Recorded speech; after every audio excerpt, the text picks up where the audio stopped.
কর্মসূচির অংশ হিসেবে আজকের এই সমাবেশের সম্মানিত সভাপতি সিলেট জেলা বিএনপির নির্বাচিত সভাপতি আব্দুল কাইম চৌধুরী প্রধান অতিথি হিসেবে আসন অলঙ্কৃত করেছেন জাতীয়তাবাদী যুবদলের সাবেক সাধারণ সভাপতি দেশনেত্রী বেগম খালেদা জিয়ার অত্যন্ত বিশ্বস্ত বিএনপির কেন্দ্রীয় নেতা শ্রদ্ধা বড় ভাই সৈয়দ অ্যাডভোকেট নাজিম হোসেন বিশেষ অতিথি হিসেবে মঞ্চ উপস্থিত আছেন দেশনেত্রী বেগম খালেদা জিয়ার উপদেষ্টা কাউন্সিলের সম্মানিত সদস্যবৃন্দ উপস্থিত আছেন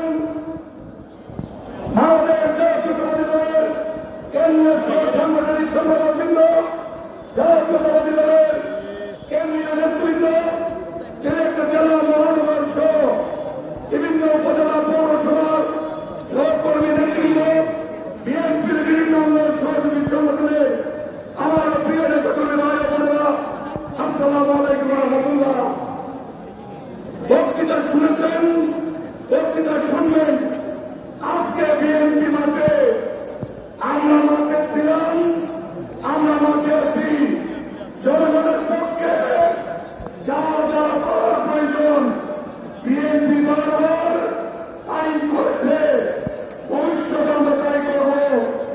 আজকে দ্রব্যমূল্যের লাগামের ঊর্ধ্বগতির কারণে জনগণের পক্ষে, জনগণের কমিশনে আমরা অন্তর্বর্তীকালীন সরকারের প্রধানকে বলব, মানুষের প্রত্যাশা আমাদের স্থিতিশীলতা আসবে, আবার স্বাভাবিক অবস্থায় ফিরে আসবে। রাজনৈতিক দল আপনাকে সমর্থন দিয়েছে, কিন্তু বাজার নিয়ন্ত্রণ আপনাকে করতে হবে। রাষ্ট্রীয় ক্ষমতায় আপনি দেশের সমস্ত এজেন্সি আপনার নিয়ন্ত্রণে। কে ভুল আগে করবে, কে ভুল পরে করবে, কে ফেসলা পরে করুন, বাজার নিয়ন্ত্রণ করুন, আইন শৃঙ্খলা পরিস্থিতি নিয়ন্ত্রণ আনুন।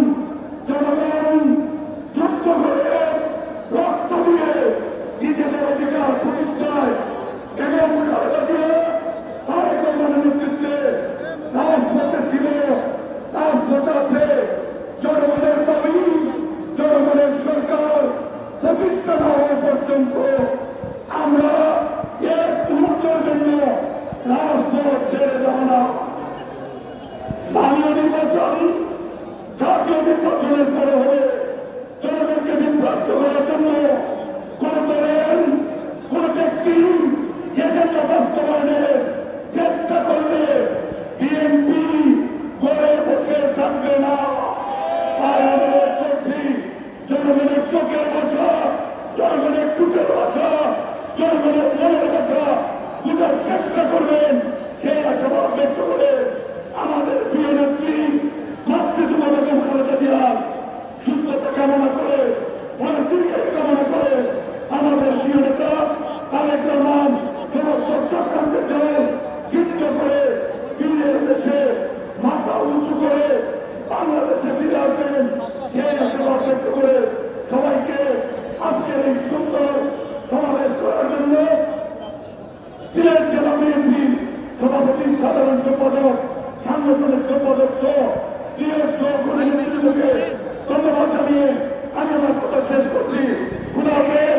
বাংলাদেশ জিন্দাবাদ, শহীদ বলে দেশ নেত্রী বেগম খালেদা জিন্দাবাদ, আমাদের অহংকার তারেক রহমান জিন্দাবাদ, জিন্দাবাদ। সবাইকে ধন্যবাদ।